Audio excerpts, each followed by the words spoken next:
It's Monday again. It's Monday. We're back to Monday. It's a good day. It's a good day. I'm glad to get another week started. Yeah. It's a week closer to vacation. Oh, that's right. Yeah. This is when you go to Montana? Not Montana this year. This year I'm going to Wyoming. Where did you go last year? Montana. Oh, Last year was a 2-week road trip. So that's cool. we visited Father Mike Novojoski and I visited something like 23 states in 2 weeks. It was pretty awesome. So Wyoming this time. Yeah, this time going out to Wyoming. I have some friends who have a ranch, and they're using the ranch to host Catholic families to come out and get some time to disconnect from everything and to get a little bit of like the wilderness experience. And they're looking for priests who can come out and cover and say masses for them. That's And so they said, we have a river and you can fish in the river if you say mass and make yourself available sometimes for confessions one night. I said, I can say mass every day and hear confessions once a week and then go fishing the rest of the week. That sounds great. But they also want me to go horseback riding. So there might be some pictures of me eventually on a horse. And How do you feel? I feel some trepidation, to be honest with you. I've There's never like an inner cowboy to Father Sam. I don't think there is. That's the thing. I don't think there's an inner cowboy. I have, I believe the phrase is, I have never sat a horse. I believe that's the phrase that you use when one rides upon a horse. And I've not done that. Not even as a kid, like at a pony fair? ride doesn't count. That doesn't count. It's not the same thing. Okay, true. I mean, like of course, at like the little fairs, I've done pony rides. I did elephant rides and camel rides at the zoo, stuff like that. But I've never actually ridden a horse that I'm supposed to control and tell what to do. That's crazy. So that's a different experience. And I'm not. What if it just runs off? Well, I'm not so worried about the horse just running off. I think I'm more concerned about the getting on the horse process. I'm not as flexible as I used to be. That. Oh, it's going to be. Somebody's got to be filming that. It's going to be interesting. Yeah. And allegedly, our friend Father Agostino was out there not too long ago, and they tried to break him. I think they to get on the horse. No, not just about horseback riding. I think they wanted to see how far they could push him in like hiking and all this other stuff. And they tried to break him. Yeah, that's what I've heard. I don't know if it's true. Is that what he said? He didn't say that. No, I'm telling you like third hand. So this isn't even like I don't want to put any words in. I can't imagine him saying they tried to break me. No. So he would never say that. First of all, he's really chill and he said it was great. It was grueling, but it was great. That would be about it. So he wouldn't say anything more because they're very nice people and I'm thrilled to go out there. Yeah. But they have been. I don't want to say aggressively because that makes it sound like there's a cruelty about it, but they have definitely made clear to me that horseback riding is an enormous part of the experience at their ranch. Okay. And all I can really think about is the pictures I've seen of their river. Because that is just such a beautiful, I just want to go, I haven't gone fishing at all in so long. I just want to get out. That's all I really want to do. It's going to be fun. It's going to be great. So I'm looking forward to a few days away. And that's nice. It's the disconnect really. That's the thing that I think most does it for me is that for 6-7 days, no internet, no cell phone service. Yeah, I need to do that. Just to have that break because I'm not good. Paula, I don't know how you feel about it, but I don't do well when I go away with the connectivity part. With wait, what do you mean? When I go away, unless I go someplace like Montana or Wyoming where there is no cell phone service or internet available, I tend to stay connected. I tend to look at email, even when I have an email responder on. I still look just in case. Oh, okay. So I know what's waiting for me when I come back. Yeah. I'll look and say, okay, I'll have to deal with that later. Or let me see if there's any that have come in that are just junk that I can delete. And that way it feels like less when I finally get back. But then inevitably the little preview box of the email is there and I'm starting to think about what I'm going to have to say. And I shouldn't be doing that. Right? Yeah. I should take that break. So there's this very real part of me that gets kind of antsy about the not having connection. And there's this other part of me that much more looks forward to it. Just can't wait. So as we're recording, today is the Feast of St. Charbel. Ooh. And Charbel is one of my favorite saints because he was a hermit. I think, I think that's my favorite thing about him, was that he was a hermit. yeah. Because the whole idea of the hermitage, really, it appeals to me frequently. I was gonna say, yeah. I was listening to a podcast yesterday from Recon, What's and that? it's great. I love it. So Recon is hosted by a man who was Catholic, then evangelical, then he became Catholic again. So Okay. it's just a podcast of testimonies, and they're amazing. Oh, like recon, like reconverted. Yeah, yeah, yeah, I yeah. like that name. It's That's a literally good name. it's Okay. literally that, but all of the different stories, it's Can beautiful we to link to that see. in the show notes? Oh yeah, All I right. it's awesome. Like Sweet. I'm so addicted to it. I've listened to at least like 20 testimonies. Ooh. And it's amazing to see how God works and moves Yeah. in every person's story. And um, but yeah, just the one that I was listening to yesterday was a current Dominican friar who is still in seminary, but his own story of just like being plugged, just to be solely the Lord's, and how this beautiful invitation to just be like all your mind, your heart, your will, it's all submitted, and you're focused in on that in the religious life. But then, his own discernment of between, like, I think he called it the secular priesthood versus the Yeah. So religious. diocesan priesthood versus religious life. Yeah. Yeah. And it made me think about you, because I remember how you were like, oh, it'd be really nice to be a hermit. Oh man. Look. Because he was just thinking about, like, gosh, like, one thing that I didn't really think about, but it was nice to hear. It's like, yeah, like, if you're a secular priest, the moment you become pastor, like, you're like the CEO. All the bank accounts are in your name, all like the Yeah. funding, all the responsibilities that come with that, and like it's a lot. And so for him, like, in his own discernment, he was just like, the religious way was more for Yeah. him. But it did put things in perspective of just like how, you know, Unfortunately, I think that the administrative aspects of life are a necessary evil that they're gonna find everybody. yeah. You could be a diocesan priest, you could be a religious priest. At some point, you're going to have to deal with finances. You're going to have to deal with signing a contract. You're going to have to deal with all that stuff. Like, Mm-hmm. this isn't why I became a priest. I didn't become a priest so I could do the business end of things. Like, so I could sit on the Right. phone with cable and try to get a change of service because we had too many cable boxes or something. Like, Yeah. geez, we only need the one. Can we get some stuff like Yeah. that? Like, that's not why I became a priest. Mm-hmm. Obviously, if anybody's becoming a priest because you like sitting on hold with phone companies or cable providers, just what is wrong with you? That's a special brand of crazy. That's a special band of No, crazy. but it's, I don't know. I look at the life of hermits Mm-hmm. and I admire it so much. And as attractive as it is, let me just go away and not talk to anybody. Oh, it's so attractive, so beautifully attractive. I don't know at all. I've never actually felt a spiritual call to it. Yeah. Like, I've never felt God saying, I want you to be a hermit. It's more Mm-hmm. like it's a thing that I see and admire and I recognize how good it is. Mm-hmm. And I love to experience it when I can. So Right. when I get to go on retreat and do the hermitage, Mm-hmm. it's great. Yeah. Just a few days alone, just me and the Lord to pray. Mm-hmm. I don't know if I could actually do that for the rest of my life. I mean, it would be cool. You can't fish when you want. Well, you can What? if you're a hermit. Oh, it's okay. Like you set yourself up for a daily schedule of prayer, routine of prayer, and like you can work some fishing into that routine. Let me tell you, it's okay. It can be done. Yeah. And especially the hermitage that I go to up in New York, it's right near some good fishing rivers, some really really good spots. Like, I went up there to fish and I realized I was close to the monastery, so I stopped and I visited the monastery. Oh. Yeah, it can be done. That's really cool. Yeah, you could work it out. Okay. But it's the beauty of that solitary life. But it's an interesting thing. So the idea of solitude, like the fathers of the church talk about the solitude of the desert, Mm-hmm. and in that solitude, you're not really alone. No, Like, you're not. to be in solitude is different than to be solitary. Mm-hmm. I think that's how they phrase the distinction. Like, solitary means like you're alone. Yeah. But to be in solitude is like to be alone, but in a position of openness to God. Right. Right.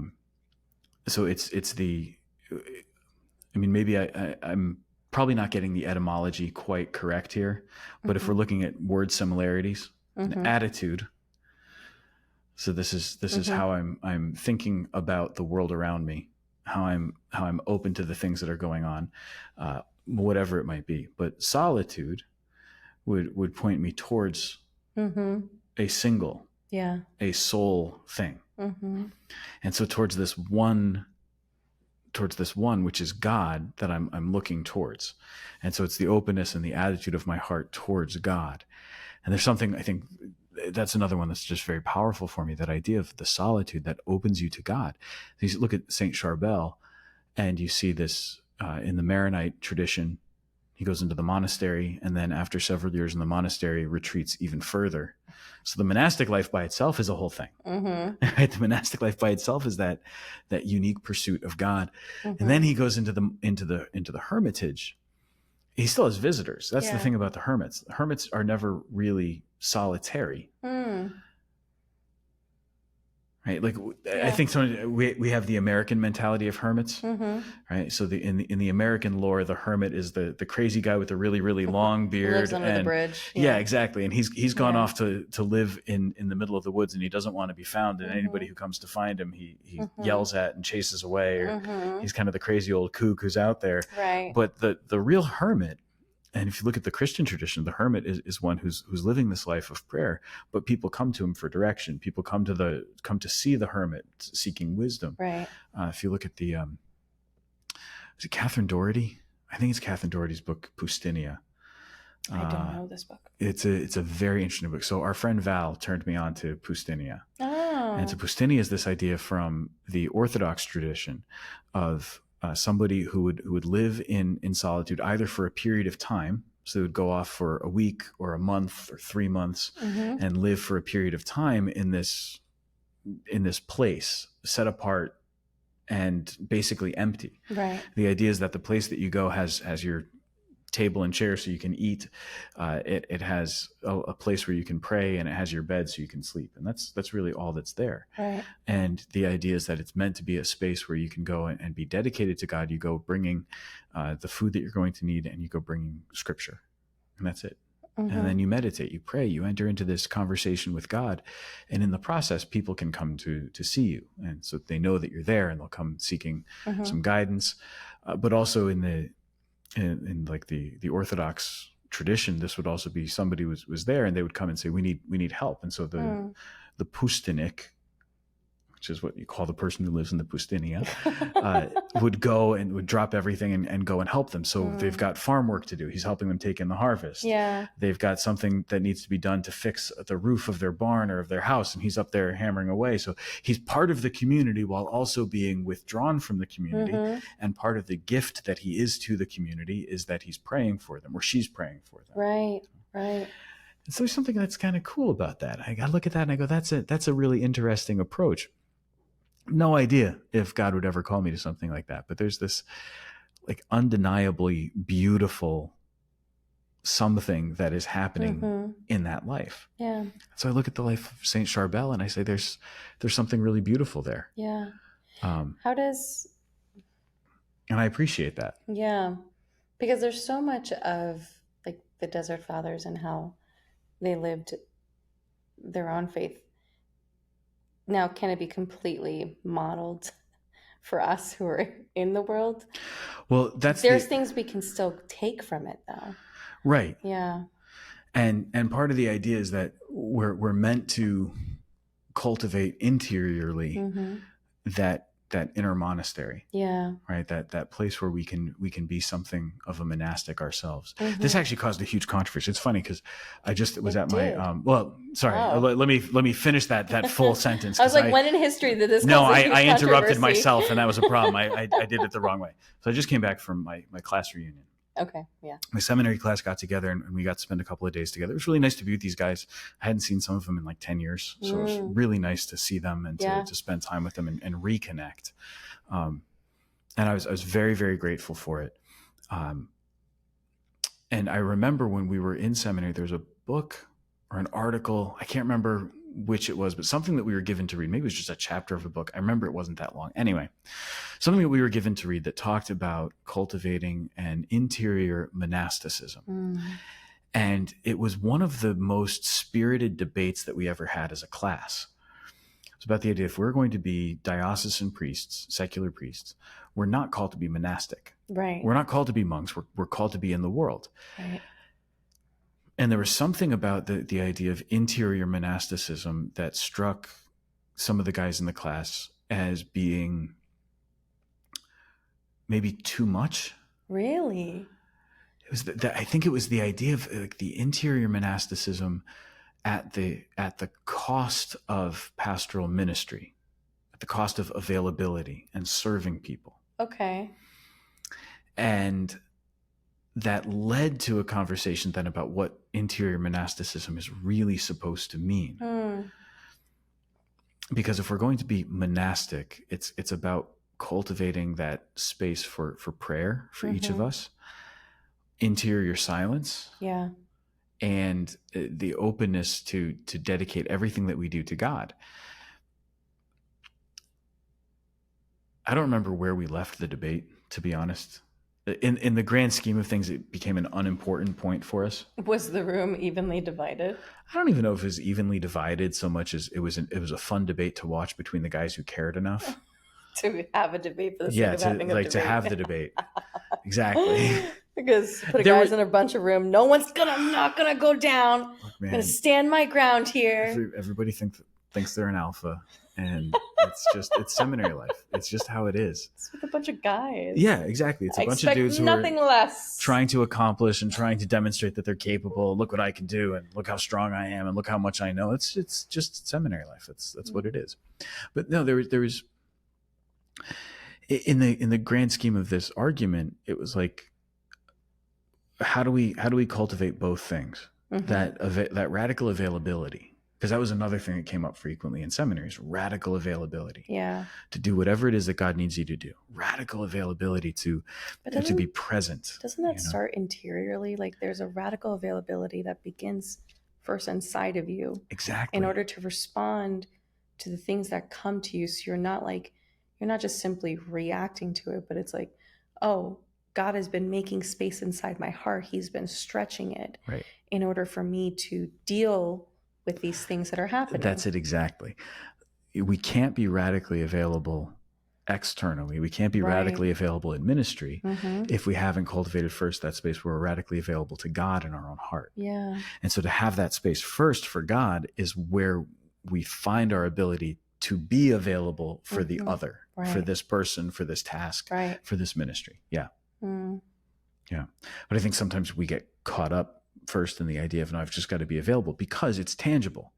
It's something we can do. We understand. Oh yeah, I know how to change my schedule around and get in the car and drive over to this thing and take care of this task. I know how to sit on the phone on hold with Cablevision until they get back. I know. Or you just get really stressed out and then it kind of can take over the things that you're supposed to be doing. That's the other thing. Well, that's the flip side. It's like, gosh, so much just happened. Why am I anxious? Why am I all stressed out? Right. So like this was me last week. And I was like, why the heck am I anxious right now? Me and Kathy, fortunately, we were a little too similar. Yeah. But so I ended up doing a couple holy hours, obviously. Which is good. Yeah, which is always good. Just go to the Lord and sit in solitude. So, but the thing that I was reminded of all last week, because I was thinking about how like love is what moves you to be available. Love is what like also satisfies you. It's the food that you need to go out and to love others. So like I can't go out and do this if I'm not first receiving that love, living that belovedness first in my own life. And for all the things that we were kind of stressing out a lot, because we kind of put a lot on our plates to get certain things done within a certain time frame. And what we were trying to do was like 4 to 5 people's jobs, and it's just the 2 of us. And it was like, take stock of what we actually can do. And the Lord just reminded me, like, we don't have the teams that would, that some dioceses or organizations have, or we don't have this. That's okay. The question though was from myself, and it was a heart check, the early church, the apostles didn't have all the resources that we have today. Nope. Okay. They had none of it. Okay. And they like they had their nets and that was it. That was it. And they left those behind on the And beach. they left those behind. And then like take no money, like, leave those things. So it was a heart check. It's like, why am I getting stressed out about something, trying to make it look like something else? Like, because it's easy to even then get into a space of like comparing, like, look what that church is doing, look what that, yeah, but that church has like 20 people working on staff, like that's awesome, but like I'm not in Texas. And you can kind of get in this place where it takes away your joy, it unsettles you, you get anxious. But the question the Lord was inviting me, like, come back to love, come back to love. Like, love is all you need to build. Love is all you need in order to go out and do my work. Careful, the Beatles are going to come after us pretty soon if Why? you keep saying that phrase.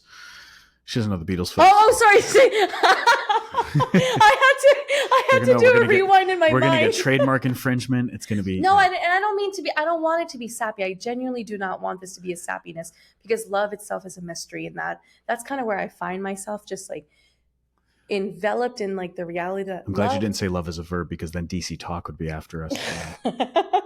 Yeah, late 90s Christian rock. I know you.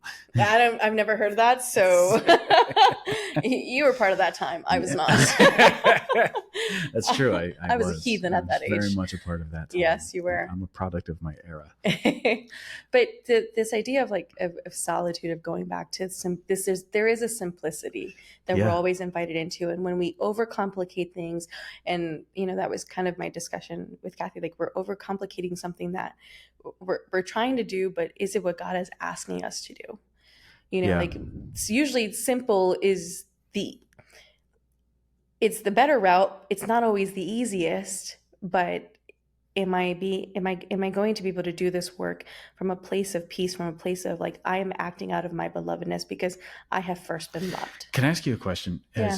Is belovedness a word that you've heard recently, like on a Catholic podcast or something? Well, okay. So the only reason I'm bringing it up, it's because that's one of the small groups I'm doing this summer, is Life of the Beloved by Henry Nauman. Okay.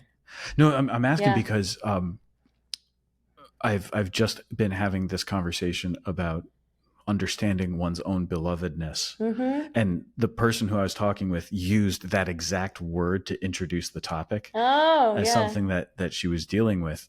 Yeah. And so then you're talking about it here, and I'm going, oh, that's interesting. And then you're talking Spirit is moving. Yeah, well, then you're talking about keeping that sort of realism about this, like feet on the ground. This is what's in front of us. This is what we can actually do. And while it might be nice to see these things over here, see like this ideal over here, we can't actually do that because this is our situation. That's another conversation that has recently come up for me, is keeping our feet on the ground and being realistic about what's happening or what is possible, and not getting caught up in all these other things that we wish it could be, or not getting caught up in these other ideas, and kind of staying on task and staying on message. And being able to do those things, but to do them well and with love. It's not an easy thing, is it? It's not an easy thing, especially because we got to do this, we got to do that. And isn't that, what is the quote that by Mother Teresa, like, do small things with great love, right? Woman, that is hard. I'm a man. No, sorry. I know you're. Oh, you're talking to Mother Teresa. I'm sorry. No, I'm sorry. I got confused. Yeah. No, it wouldn't be the first time I've been mistaken for Mother Teresa. But absolutely not. But it's such like, love is a hard call. It's difficult. And can I do things faithfully in the little things? So, that's just kind of been like my whole week, was just meditating on like this. What is love, baby? Again, you just keep like just creeping into copyright infringement, and we're gonna get in so much trouble. I'm trying not to do that. You saw us on the list of Catholic podcasts, which I don't know who wrote that list, but 17. Yeah, right. Come on, that's insane. We're not 7. I was like, there's no way we'd beat Abiding together. There are easily 17 podcasts ahead of us, at least 17. I don't know about more than that, but at least That's true. But yeah, no, I mean, it's simple. Like, it's just simple, but we don't go to simple. We go to most complicated. I don't even know if we're going to most complicated as much as we're going almost by envy. Can I say it that way? Like, Yes. we see great success in Yeah. other places. We see the big thing that they did. We see how great it was, and I, maybe envy's the wrong word, but there's this. Like, I want that. I wish I was that. So I'm going to try for that thing. Mm-hmm. But we don't recognize this is what I am, or this is what I have to offer. This is what I'm capable of. Mm-hmm. And instead of saying, how can I use the gifts that I have to be greater? How can I place my gifts at the service of the Lord so that he can do these different things? Yeah, we can really easily say, well, since we don't have those resources, or we're going to try to just be them on our own, Mm-hmm. or we get discouraged because we realize I'm not that. Mm-hmm. And that has become my new ideal. Mm-hmm. And if I'm not that, or if my parish isn't that, if Mm-hmm. this ministry that I'm part of isn't Mm-hmm. this thing, if we're not the number one podcast instead of number 17 on this random list that It's who totally fabricated, and absolutely. somebody I think did it to somebody make us feel better. I think somebody knows us, and somebody like made that list and they're like, we're gonna put Roar Like the Lamb on this list. It's insanity. Yeah. But somewhere there's this desire, well, if I can't be that, then I'm nothing. But then that's when that was the heart check part, is like, how much is this about you than what God is calling you to? Right on. Right? So you are letting yourself get in the way. And of course, like, God gives you dreams and there's things that we desire, but like, we all have pride, and that pride creeps in and distracts us from that which we're supposed to be doing. And there's this one quote, I don't know who said it, but like, walk with your feet on earth, but your heart in heaven. Like, I'm still present to the realities of this world. But the other interesting thing too was, you and I have been called to this particular place, to this particular parish in this particular time. This is where we're called to plant and to grow. Not anywhere else at the moment. So what am I willing to go into that vineyard and to do the sowing, to do the weeding, to do the growing? Because communities didn't just show up, they were cultivated. Yeah, exactly. They exactly. They had A people. community has to grow, and it has to have some tender care, Right, to make it happen. right. And Absolutely. it's because someone followed the call on their heart. Okay, Lord, this is where you're leading me to. I will go. Yeah.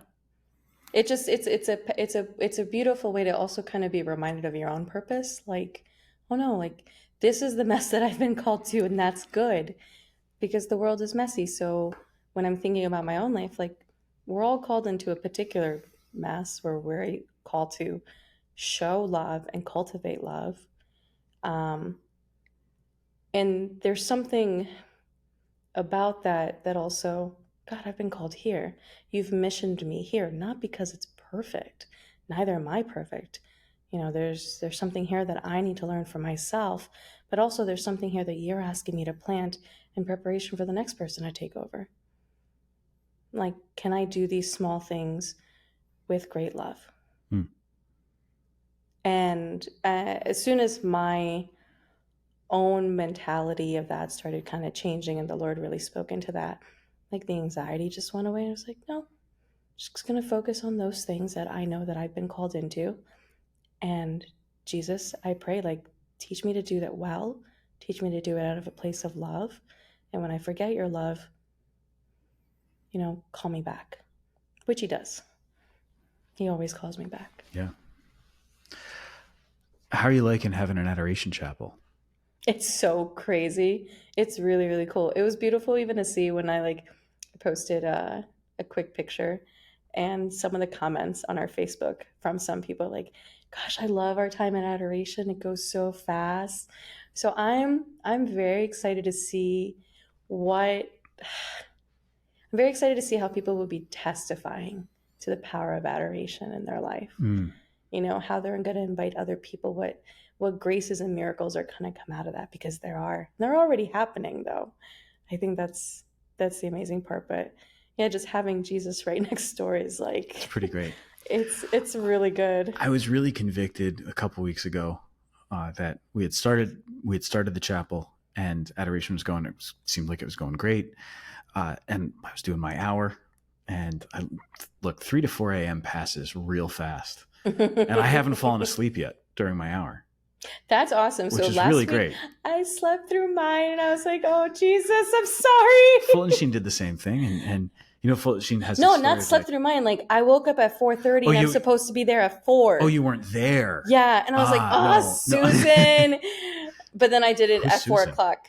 The person before me. It's like, She's like, hi, Paul. I was like, oh, I promise I set I my thought you were alarm. calling yourself Susan, like that's your nickname that you No, no, use no, for no, yourself no, no. when you're upset with yourself No, about because something. you got your buddy who goes before you and they Yeah, see you, yeah. they know you. Sure. So then it's like, dang it, she knows I wasn't here this past week. But that's because my neighbor upstairs decided to play. It was like it's 12:30 in the morning, and I could feel the vibrations through my Oh my apartment. goodness. And it was like loud, ethereal, hippie meditation music. And I was like, what the heck is going on? Oh, that's And I had awesome. to go upstairs and I knocked on the door for like 5 minutes because he wasn't coming to the door. I'm like, is he meditating? What's happening? Turns out I heard the water running. I was like, dude's taking a shower. So I'm just like waiting. I'm like, turn the music off so I can go to bed. He goes, I'm sorry. Like I just came back from the airport. I was like, it's like, is what's going on? I was like, well, I can hear your music. He interrupts me. He goes, is it bumping? And I was like, yeah, it's bumping really like a lot. And I want to go to bed. So Bumping? I was like, yeah, sure. We'll go with that because I can Good. feel it. It's not But good, it was buddy. weird. It's not a good thing. It sounded kind of psychedelic. It probably was. Yeah. It was. No, it's. I was. That was talking such a about, tangent. No, But I was talking about actually sleeping during the hour. see, I wish I was doing that. but when you do go at those times, I'm actually not tired. Like Jesus wakes you up. Yeah. It's like we're going to talk about some this, stuff. Yeah, there's this energy that you get. It's fantastic. Mm-hmm. And I've been so grateful to have it. But I was really convicted a couple weeks ago that we've got this chapel, and it's so easy to go back and forth, from the office down the hall to some of these, like to the conference rooms or something like that, to run down to the sacristy in the church to get things set up for the next day or for a funeral or something like that, whatever might be going on. And to just kind of be going back and forth without ever actually going in to visit Jesus. You walk past the door, but like, did I actually go in and spend any time? So it was this moment of conviction. Like, I need to do this. So I made this resolution. I want to make a visit every day that we have adoration. Just even for just a couple minutes, I want to make a visit and just go in there and spend some time. And so I made this visit the other day, and it was like, I knew I had this short window. And I'm going to use this window to go in and visit Jesus. Well, isn't, of course, that the moment that something really powerful starts to happen and I'm like aware of the presence of God, experiencing his peace. And the last thing I want to do is get up and leave, but I had to. I hate that. Oh, it's so annoying. That's so annoying. Like, Lord, come on, man. I gave you this time because I just here. Whoa. I totally understand. Isn't it great when you can? It? Yeah, it's a beautiful thing when you can be frustrated about adoration. Like, to be frustrated that Jesus gave you a grace while you were in adoration it's such a blessing. Honestly, but it's been so nice having it and just have that space again for that meditation, for that quiet, to be with the Lord, a little bit of solitude, like my hour. There's nobody else with me. It's so nice. I don't mind. I also don't mind the idea that there's more than one person in the chapel at a time. But I'm cool with being the only one. That's like my one-on-one time with the Lord. It's really nice. So it's been so nice to have it. And I'm with you, Paula. I'm looking forward to hearing some testimony about how this experience is impacting people, because the longer we have it, the more there's going to be a draw, the more there's going to be fruit coming from that. Yeah. It's a real gift. It's some big things are happening, but it's so, gosh, it's so ordinary yet so extraordinary. Us being able to have adoration here, but what vocations are going to come out of this? Because even in my own personal life, it just always, it feels like a Eucharistic revival is happening. Like that there's... it's weird because there's this whole Eucharistic revival thing that's happening in the United States of America right now that the bishops have called for. Craziness. I know, right? How beautiful that is. Yeah. No, it is really cool. It is really, really, really cool how that's happening. Yeah, my hope is if we do this in the context of that Eucharistic revival and with that understanding of what Jesus gives to us just by being there, just the presence of Jesus. Yeah. What a gift. That's why it bothers me it bothers me that a cardinal in these United States suggested that there's a contradiction between mass and adoration, that adoration distracts from the mass somehow, It's so because dumb. it's incredibly dumb and it's untrue, and It's so it's a false dichotomy and an right. unnecessary dichotomy and a profoundly Right. unhelpful statement to make in the context of the Eucharistic revival. Mm-hmm. And so Cardinal Mm-hmm. Cupich was wrong when he said that, Yeah. just dead wrong. It's so And sad. it was terrible. But what Was it? happens when people, when you spend that time in adoration, it gives you a different appreciation for who you receive when you come for communion at Mass. And if you're Mm-hmm. not able to receive communion, like if there's for some reason you are not able to go to communion on a Mm-hmm. particular day, Yeah. it gives you an even deeper longing, a deeper hunger for communion. But it also becomes that place where you can say, I might not be able to receive today, Right. but I can visit. Right. I can spend this time with the Lord. I can still have Jesus is still some coming time. to me. Yeah. In the Or if somebody Eucharist. doesn't have, maybe they're not able to get to Mass at their parish, Mm-hmm. or that particular day, daily Mass is not in the cards, Yeah. but they're in the neighborhood and they know the Adoration Chapel is there and they have 10 minutes to spare. They can come in and visit for those 10 minutes. They can make that short visit just to be with Jesus for a little while. It's not their hour that they're signed up for. It's just some random time and they know adoration's going on. I'm allowed in. Mm-hmm.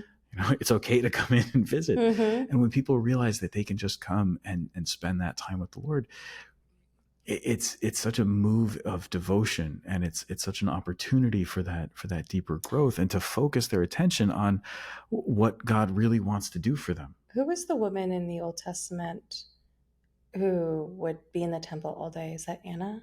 That's Anna, but Anna was in the New Testament. In the New Testament, sorry, New Testament. Yeah, it's the beginning of the Gospel of Luke. Yeah. Okay. And she, remind me.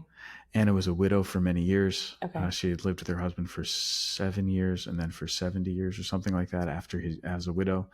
After he died, it was a short marriage. He died. She was a widow. And then she remained in the temple night and day praying and awaiting the coming of the Messiah. Mm-hmm. And so there's something to that, like that. I'm here, Lord, and I'm waiting. I'm waiting on the Lord. Yeah. Expectantly. Yeah. I'm expecting you. That was in the reading today, is the Israelites are in the desert and they're complaining because Egypt is about to overtake them with the chariots and the charioteers. And Moses says, you have nothing to fear, only be still. Mm-hmm. It's a powerful phrase, right? To just be still. The Lord will fight and for you. Wait for the Lord to show you what he's going to do. Yeah. Because we get so caught up in it. This is what I want. This is how I want to do things. This is what I'm going to do. But just to have that space, like an adoration chapel is permission to be still. It is. You can practice solitude. In a hectic world, it's permission to slow down, to stop, to pray, to be present. And honestly, every time you go and every time you leave, you're like, wow, that wasn't as big of a deal as I made it out to be when I first walked in. Well, that I think is the most encouraging thing that you can say to somebody who's thinking about making a commitment to an hour. Yeah. I would like to sign up to be a guardian, to be an adorer. I'd like to be present, but I'm nervous about this. Sometimes I'm busy. Is it really worth my time? And then you go in and you spend that hour and it's gone before you know it. Yeah. And you realize it's profoundly worthwhile. There's a peace. And then you learn how to do it too. That's the other thing. I think people come in, I don't know what I'm supposed to do in adoration. You just learn to be. You learn to become the beloved. Yeah. That's the whole point of adoration. It's Oh yeah, beloved. That's what I wanted to go back to. Yeah. Belovedness. Oh man. Yeah. Okay, can we go back to that? Yeah, we can go back to it because that's where I was going. Yeah, with it's great to have adoration. Hooray, Jesus. Yeah.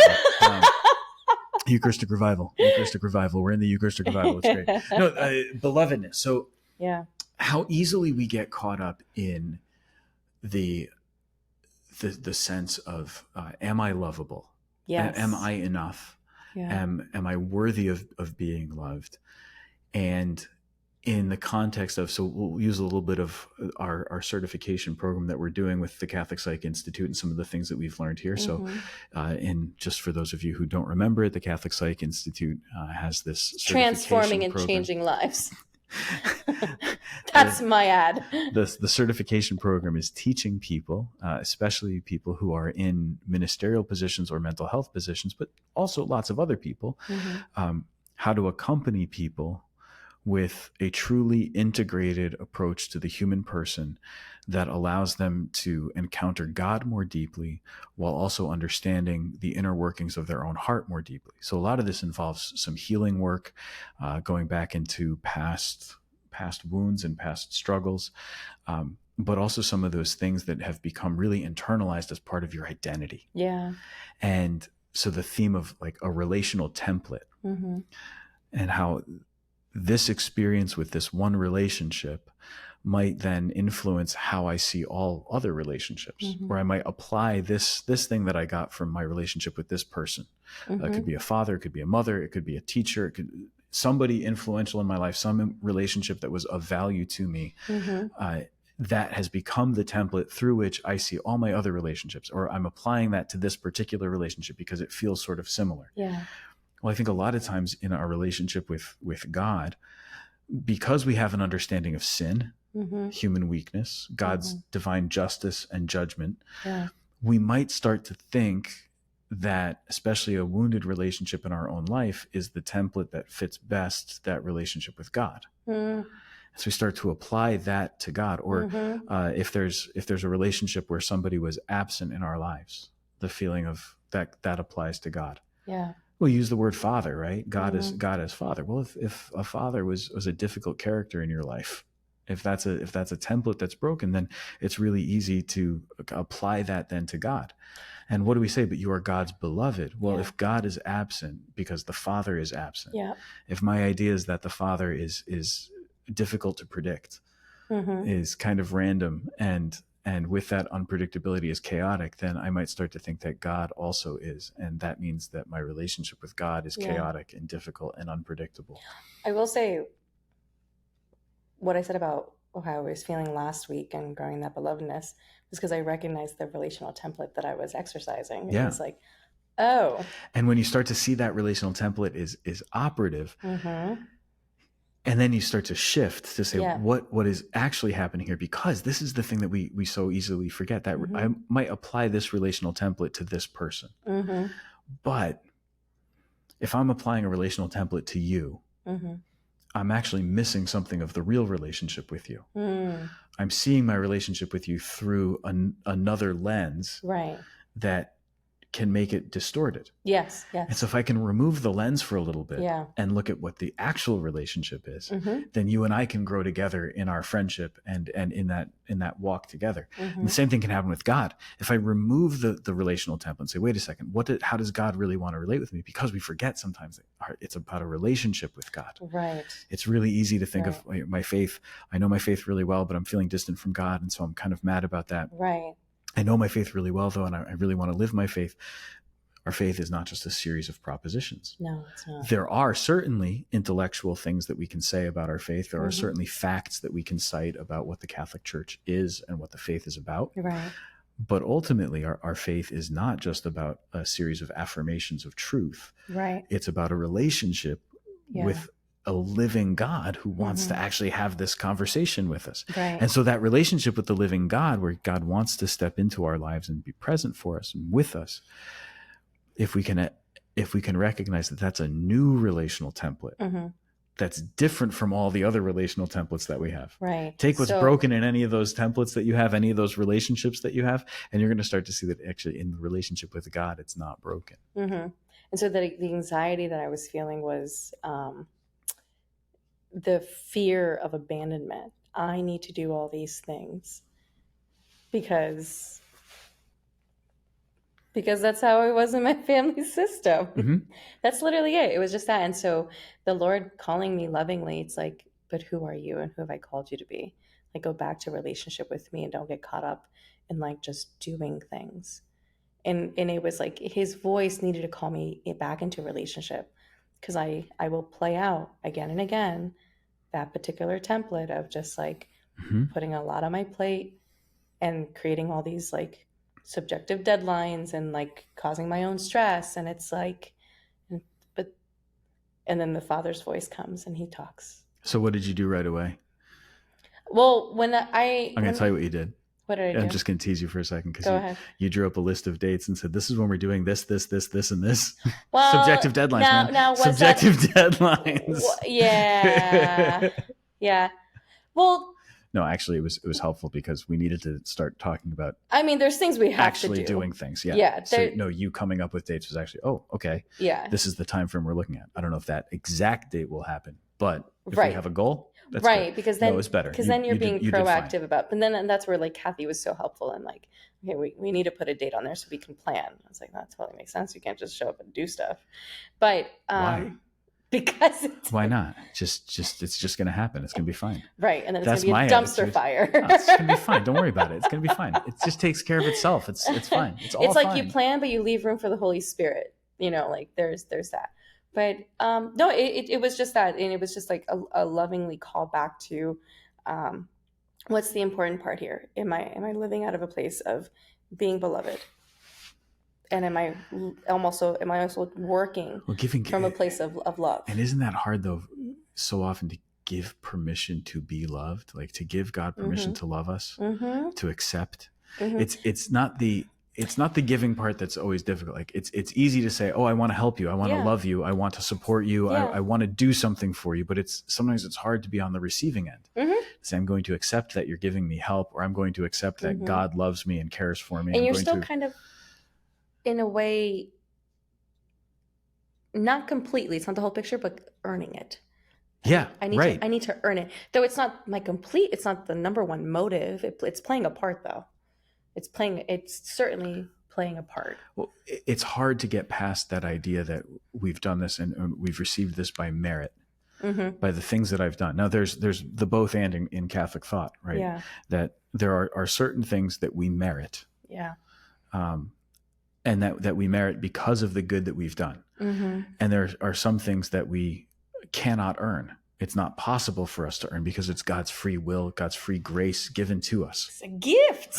Right? But then we, like a number of the prayers that we say at Mass, especially on the feast days of different saints, we pray that by their merits, we might receive these graces. Yeah. So the good things that these saints have done, we're asking that their merits would be applied to us. Lord, see that good thing they did. Could I have that? Could you apply that to me, as though I had done it myself? Attribute that quote to me. It wasn't me who said it. It wasn't me who did that thing. But could you please just give me credit for it? That would be great. Yeah. It's a group project. The saint did all the work, and I'm the guy who showed up late to help with the presentation, and I'm just standing there. Lord, I know he did all the work, but could I have a good grade also? Right. Yeah. Right. Exactly. You ever fall into that idea of, well, wait till God sees this. This is going to be so great, and I'm gonna show him just how good I really am. I'm going to show him how talented I am. Yeah, or like the idea that it's possible to get the A+ in these different things. Like it is possible to win. It's possible to win at this. Yeah. Huh. I'm trying to think of like every ministry endeavor that one takes on. You're like, well, that didn't go the way that I thought it was going to go. That one flopped. I don't understand. Yeah. Yeah. That's what it made me think about. Yeah, it's very possible to win, but that's not the goal. It's not the goal. So as we're going through certification, where are you at right now? I'm level 2. Level 2. Awesome. Yeah. It's perfectly. Have you started with a mentee yet?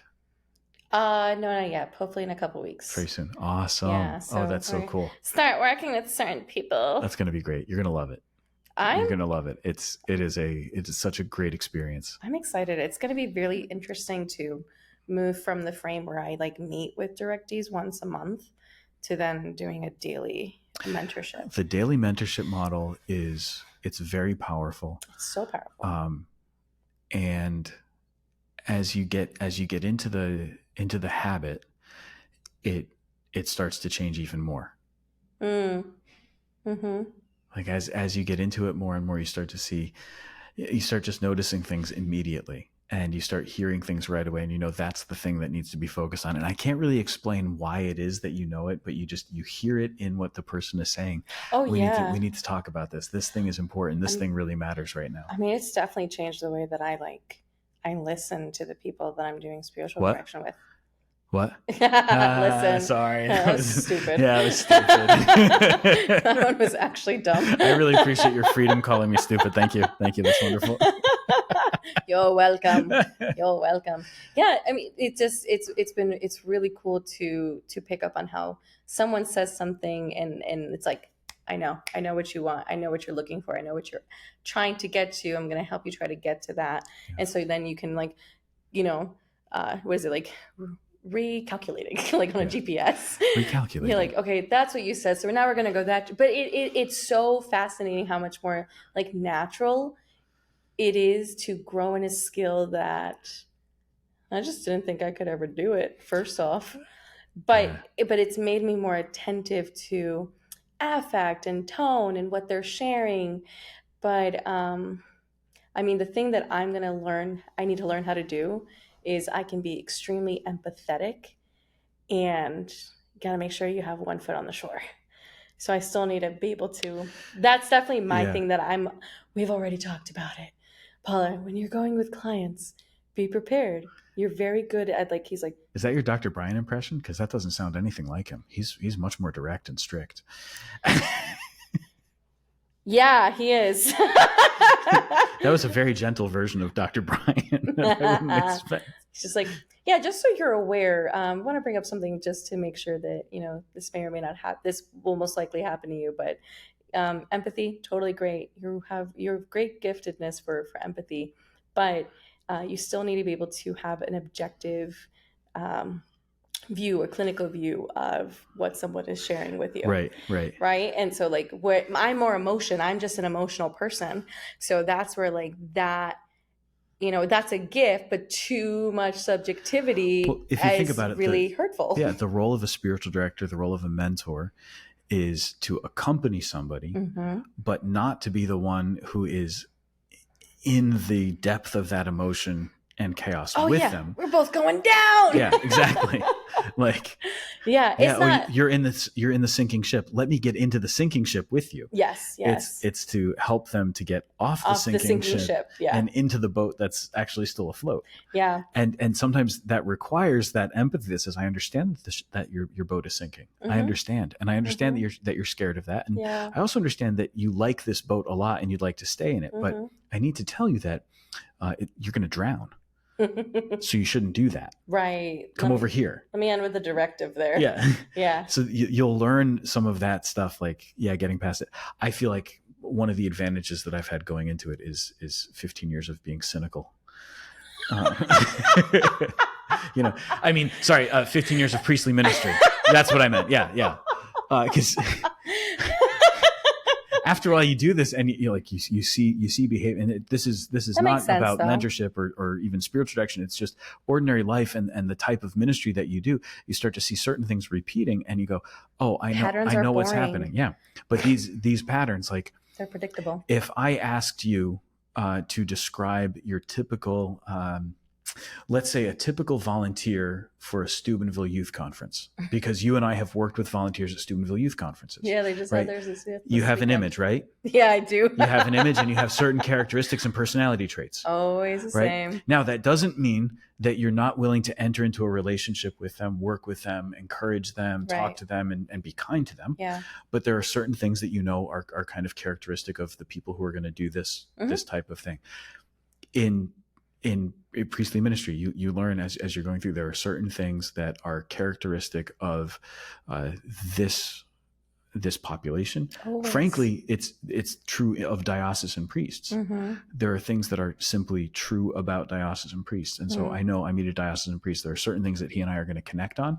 And there are certain things that we're going to test each other about. We're going to broach little topics with just little, it's the tip of the iceberg poking up out of the water. Yeah. And depending on how he responds, that's going to determine if I continue that conversation in that direction or if I switch topics to something else that's more benign that he and I will agree on. Right. So certain personalities, and you know kind of what that type is. You start picking up on that in mentorship, and you sort of, this is what's happening. This is what this person is. This is maybe the model, or this is the template that they kind of fit into. Yeah. And you can be very, very empathetic, and that's a great skill that you have. Your empathy is a gift. Like, don't ever think that it's a bad thing. Oh, I know it's a gift. However, sometimes that empathy can lead you to, yeah, maybe overdoing it with the person, and you end up actually enabling their Behavior. internal turmoil. Yeah. You know, It's what I do in my family. yeah. And so it's important to like, one of my favorite questions that they taught me to ask in this was, it sounds like this. What's going on there? Why did you talk about that? Literally. Why did you That's say? good. Why did you say it that way? Yeah. Why did you use that word? Yeah. And it's really interesting because often things come up, or You're drawing it out. you just say, I'm kind of curious. And before you give a directive, you say, I'm curious about this. Yeah. You talked about it, but could you explain more what that means? Or could you tell me more about how what that experience was like? Yeah. That's what I love about this is we get to be curious for someone else until they can enter that space of being curious with themselves. Mm-hmm. That is so beautiful, that to walk with someone, it's like, I'm going to model to you what curiosity is by asking you all these questions, and like it is like you're excavating the heart of this person that you're walking with, and it's such a privilege, it's such an honor. Right. But at the same time, like, wow, like I've been given permission. Like I just think of like my directees, and I like they have such a like a beautiful place in my heart, but the privilege that they have given me to get to know their heart, to get to know their wounds, to get to know their fears and their anxieties, and like in wounds of abandonment, all those things. And I can go in and I can lovingly like, okay, let's go into this area, or like, does that thing have to do with this, and what are your thoughts on that? And I think it's interesting though, because as you're doing it and you're called into this, like, wow, this is amazing, but then it's like, but who the heck am I to do this? You're nobody. Don't worry about it. I like know that, and I think that's the thing that I find it within myself. Like, who am I to do this? Well, this is the piece that's Like, what the most heck? important, is that you're helping them to excavate their own heart, Mm-hmm. to understand what's going on in their own life, and to understand themselves better. And so Yeah. then if they understand themselves better, they start to understand how God loves them, how they're created. They understand their own belovedness better. Mm-hmm. They start to understand also their own wounds, and they're able to find the healing that they need, which makes them better able to stand on their own feet, Yeah. to keep a foot on the shore, and to keep moving confidently. Yeah. Right. And with peace, we want to help them to achieve a greater level of peace, even Right. if there's still chaos in their life, and there's going to be. Oh yeah. Right. But to help them to achieve that greater level of peace. This one came up in mentorship recently. Somebody said, it's like trying to bare my soul, and I don't know if I can. Mm-hmm. And I said, well, I'm not actually here to have you bare your soul. Mm-hmm. Yeah. That's actually, I'm here to help you understand your own soul. Mm-hmm. Yeah. And so if I'm just asking for information for my own sake, Right. like, tell me everything. I just want to know more about you. Tell me everything. That's manipulative and weird. Oh yeah. That's super creepy. Right? Father Sam, creepy. But I'm not here for that. What I'm here to do is by having that curiosity, Yeah. by giving permission and space for that curiosity, Yeah. to invite you to ask those questions, Right. and to understand better, to uncover what's going on at the depth of your heart and soul for yourself, for your own sake. Yeah. So that you can grow, so that you can heal, so that you can better enter into that relationship with God. Isn't that what adoration is?